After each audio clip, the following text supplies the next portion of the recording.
এটা আমাদের প্রত্যেকের কাছে ভীষণ আনন্দের একটা খবর। ফাইনালি বাংলাদেশে চালু হতে চলেছে ই-টিকিটিং, যেটা নিয়ে আমরা এতদিন এত কথা বলে এসেছি।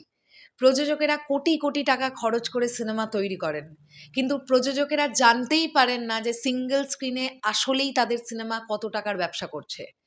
মানে হল মালিকরা যা বুঝিয়ে দেয় প্রযোজককে, তাই ফাইনালি বুঝে নিতে হয় প্রযোজককে, আর কিছু করার থাকে না। কারণ এক্স্যাক্টলি তো কোনো হিসেবই পাওয়া যায় না, কোনো রেকর্ডই থাকে না যে ক টাকার টিকিট বিক্রি হচ্ছে, কতজন দর্শক হচ্ছে না হচ্ছে। তো এটাই কিন্তু চেয়ে আমরা এতদিন ধরে এত কথা বলেছি যে বাংলাদেশে টিকিটিং সিস্টেম চালু হোক। তো নতুন সরকার গঠন হয়েছে বাংলাদেশে, আমরা প্রত্যেকেই জানি। তারা কিন্তু এই বিষয়টা নিয়ে ভাবছে, এবং এটা খুব তাড়াতাড়ি বাস্তবায়িত হোক, এটাই আমাদের চাওয়া থাকবে। আজকে কালের কণ্ঠের তরফ থেকে একটি প্রতিবেদন বেরিয়েছে, সেটা যদি আমরা এক ঝলক একটু দেখে নিই তাহলে ব্যাপারটা আমাদের কাছে আরও ক্লিয়ার হবে। আর টিকিটিং হলে এক্স্যাক্টলি চলচ্চিত্র জগতের জন্য কি কি শুভ হবে সেটা নিয়েও আমরা আলোচনা করবো এই ভিডিওতে। চলুন আগে আমরা প্রতিবেদনটা পড়ি, কি লিখছে কালের কণ্ঠ।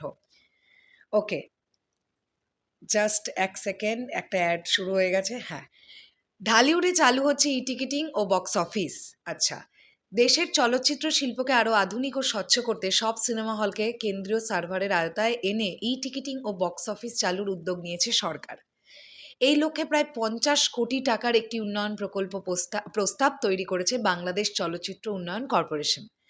সরকারের ইতিবাচক সাড়া পাওয়ার পরই এ উদ্যোগে কাজ শুরু করেছে এফডিসি, এমনটাই জানিয়েছেন সংস্থাটির ব্যবস্থাপনা পরিচালক মাসুমা তানি। তিনি জানান, বিএনপি সরকার ক্ষমতায় আসার পর তথ্য ও সম্প্রচার মন্ত্রণালয় বিষয়টিকে গুরুত্বের সঙ্গে দেখছে। এ বিষয়ে তথ্য ও সম্প্রচার মন্ত্রী জহির উদ্দিন স্বপন এবং প্রতিমন্ত্রী ইয়াসের খান চৌধুরীর কাছ থেকেও ইতিবাচক সাড়া পাওয়া গেছে। তথ্য ও সম্প্রচার মন্ত্রণালয়ের একটি সূত্র জানিয়েছে, মন্ত্রণালয়ের বৈঠকে টিকিটিং ও বক্স অফিস চালু নিয়ে ইতিবাচক আলোচনা হয়েছে। এরপরই এফডিসিকে ডিপিপি তৈরি করে জমা দিতে বলা হয়। গত প্রায় 20 দিন ধরে এই প্রস্তাব তৈরির কাজ চলছে। মাসুমা তানি জানান, আসন্ন ঈদের আগেই প্রস্তাবটি তথ্য ও সম্প্রচার মন্ত্রণালয়ের উন্নয়ন অনুবিভাগে জমা দেওয়া হবে। এ বিষয়ে তিনি গণমাধ্যমকে বলেন, বিষয়টি নিয়ে প্রতিমন্ত্রীর সঙ্গে বৈঠক করেছি। উনি বলেছেন কাজটা যেন ন্যূনতম অর্থ ব্যয়ে হয়, আমরাও সে ব্যাপারে সচেষ্ট থাকব। ডিপিপি তৈরির আগে সিনেমা হল মালিক সমিতি, পরিচালক সমিতি, প্রযোজক সমিতি এবং বিভিন্ন স্ট্রিমিং প্ল্যাটফর্মের প্রতিনিধিদের সঙ্গে বৈঠক করেছে এফডিসি। টিকিটিং ও বক্স অফিস চালুর বিষয়ে চলচ্চিত্র সংশ্লিষ্ট প্রায় সবাই ইতিবাচক মত দিয়েছেন। মন্ত্রণালয়ের এক কর্মকর্তা জানান, ডিপিপি জমা দেওয়ার পর সেটি তথ্য ও সম্প্রচার মন্ত্রণালয়ের সভায় উপস্থাপন করা হবে।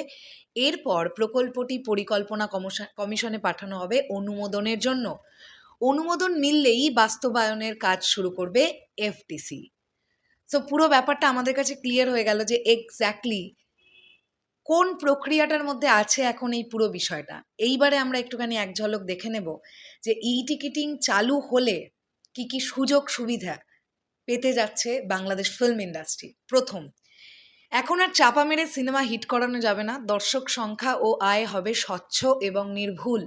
অনেক সময় আমরা দেখি নানান জায়গা থেকে ফেক বক্স অফিস কালেকশন আসতে থাকে, সেটা আর হবার কিন্তু কোনো জায়গা থাকবে না। সেকেন্ড, প্রযোজক বেশি আয় করেও কম বলতে পারবেন না, সব কিছু হবে ক্লিয়ার অ্যান্ড ট্রান্সপারেন্ট। থার্ড, হল মালিকরা প্রযোজকের টাকা মেরে দিতে পারবে না, ন্যায্য হিসেব এবং ন্যায্য পাওনা। ফোর্থ, ইন্ডাস্ট্রিতে আসবে আরও বেশি প্রফেশনালিজম এবং ফেয়ার কম্পিটিশন। সিনেমার আসল মার্কেট ভ্যালু উঠবে সামনে। তো এই ব্যাপারগুলো কিন্তু অবশ্যই একটা প্রচণ্ড পজিটিভ দিক একটা ইন্ডাস্ট্রির জন্য।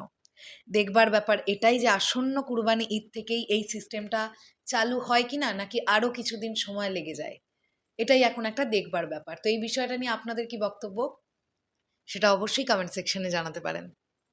টাটা।